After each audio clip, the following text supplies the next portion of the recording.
Our next speaker has made fighting substance use disorder a priority of hers in Frankfurt. This ceremony was her idea, and it was a great one. So thank you. From District 20 in Bowling Green, I'd like to welcome Representative Patti Minter.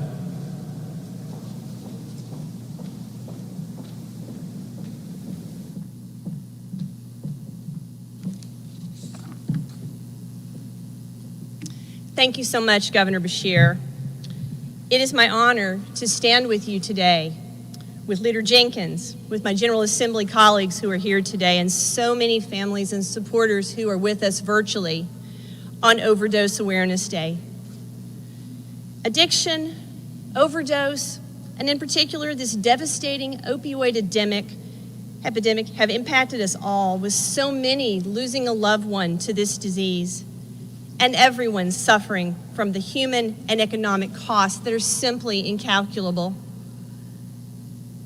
I'm deeply honored today to share the story of my constituents in Bowling Green who unfortunately have a very personal connection to this tragedy. And I deeply appreciate the support of Governor Beshear, General Cameron, Leader Jenkins, my colleagues, advocates, and so many others as we pledge on this day of remembrance to do whatever it takes to save more lives. Today I stand here in remembrance of Bradley and Chris Bowling, whose parents, Michelle and Mark Bowling, are with us virtually today. Bradley was my student at Western Kentucky University. He took my American legal history classes to prepare for law school, and his dream was to become a lawyer. I remember so well our talks in my office after class about how to make that dream come true. He was sweet and inquisitive, fun to have in class and lovely to talk with afterwards. He spent lots of his free time playing tennis, and it was only later that I found out what a great player he was. We had begun the conversation about the application process, and he was nervous and excited to begin on that journey. It was on a class day when I expected to see his beautiful face sitting in front of me that I found out he had died. And I felt a shock that remains with me today, that such a lovely person was no longer on this earth. And I wished I could have done something, anything, to have prevented this.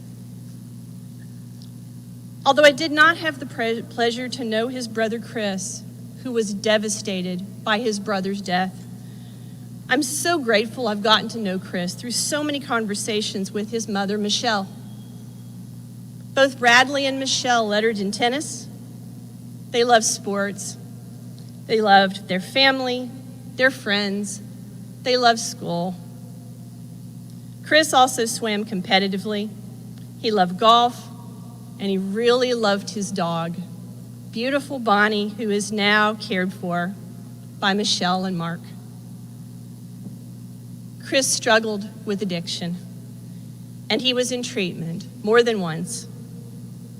Michelle told me how hard he worked in treatment to fight this, but he was up against a very strong disease. Michelle and I have talked so much about barriers to treatment and how many others who struggle with addiction don't have access to the inpatient treatment programs like Chris did.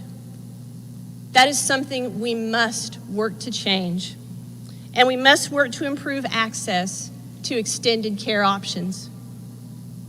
And together we must work to end the stigma and shame that make it so much harder to recover in the fight against addiction. And we must work to build a community of care that is such an important part of recovery. Michelle said something so powerful to me. She said, his disease did not define who my child was. And we must lift up that message at every opportunity. Bradley and Chris Bowling were beloved sons, grandsons, nephews, friends, and they were beloved children of God.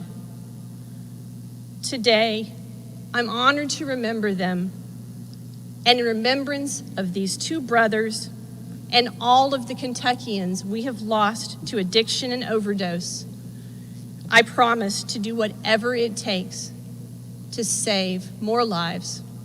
Thank you, Governor.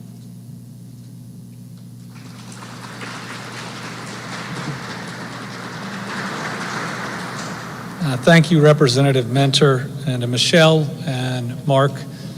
These flags are flying at half-staff for your kids and your family today, just like so many others.